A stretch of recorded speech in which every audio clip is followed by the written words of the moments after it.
Here is a Bucky Lawson issue of Excellent Men. This is Uncanny Excellent Men 416. And I decided to review this because the other day I had a dream about Juggernaut's friend in this, Sammy, and it seemed like my subconscious was letting me know that I could review a Bucky Lawson Excellent Men story because I have only reviewed like one issue of this run. This was back in the early days of the internet. This was always pointed to, and still is, as an exceptionally bad run on the Excellent Men. It is gash.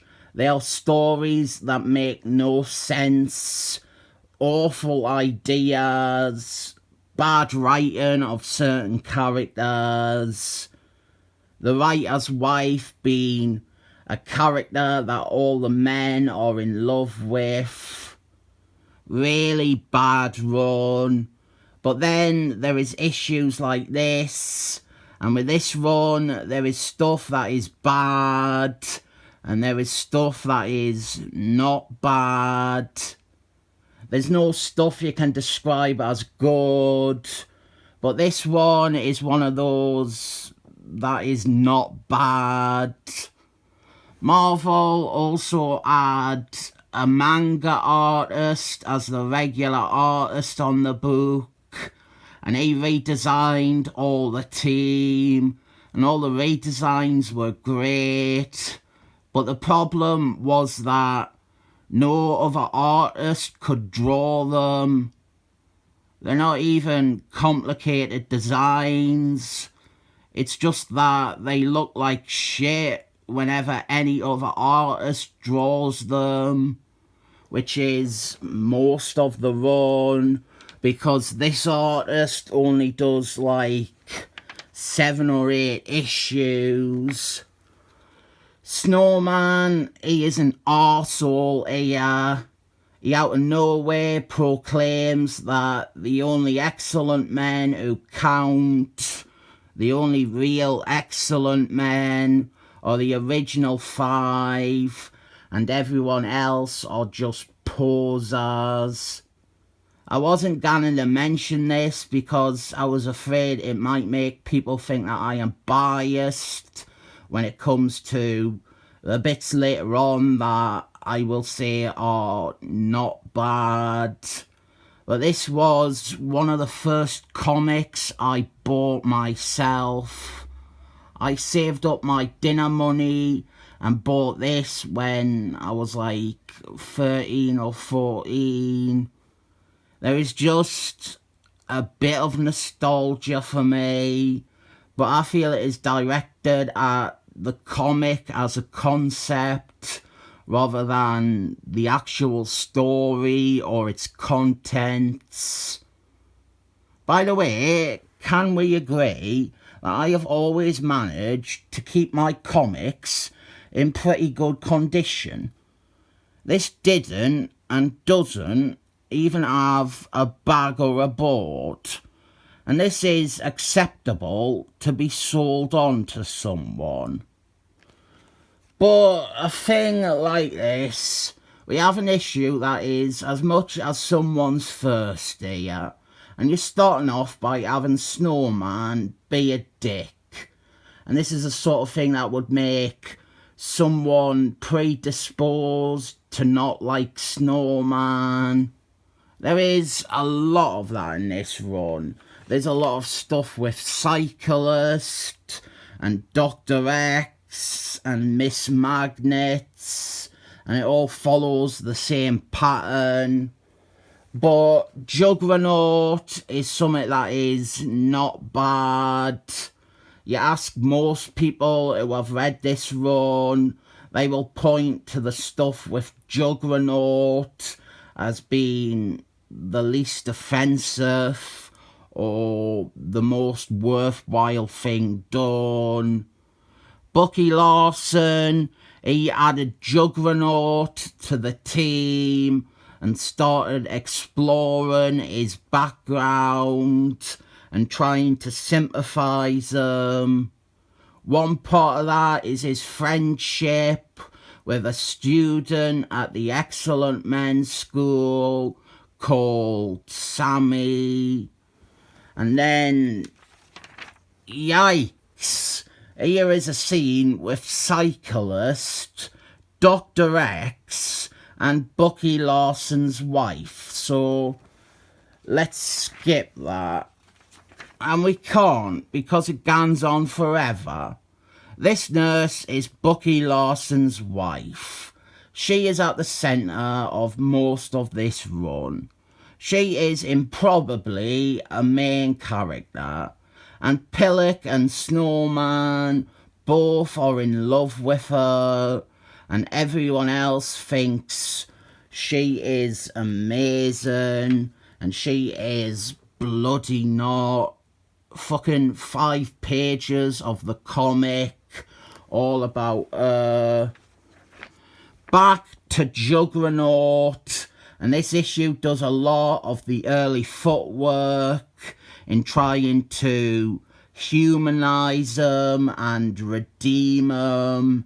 He goes to visit his childhood home with Sammy, and we get the explanation that a lot of his anger and pent-up rage is due to his upbringing, where his father was abusive to him. It is trite and handled with the melodrama turned up to 11. That is a Spinal Tap reference. But in a run that has muties being immune to AIDS and Wingman having sex with an underage girl in front of her mother, it is this stuff that comes off looking not bad. We have a subplot that isn't much of a subplot. It's really just a scene. And it's not a bad scene, but it doesn't serve any greater purpose. It is a bit confused, actually. But we're already back to Juggernaut. He's smashing up his ad home as a cathartic bit of therapy. I will insist that this is lame. In any other comic, this would be the weakest stuff, but you're really digging for gold with Bucky Larson's run. This, at the very least, allowed other writers to add some layers to Juggernaut and not have him forever defined as a stubborn bully or a super strong baddie. Our subplot is about Stacey Egg. She was a character introduced in the previous run on the book by Joe Kelly. She was a mutie prostitute, and I have a lot more patience for her than most. I think there is some unexplored ideas about mutie prostitution with her, and this issue does a fairly okay job of fleshing her out just a little bit. She returns to the brothel she used to work at before she wound up joining the Excellent Men. I am not going to say that this is a neat parallel to the Juggernaut scene, because I do not believe Bucky Larson is capable of intentionally doing that.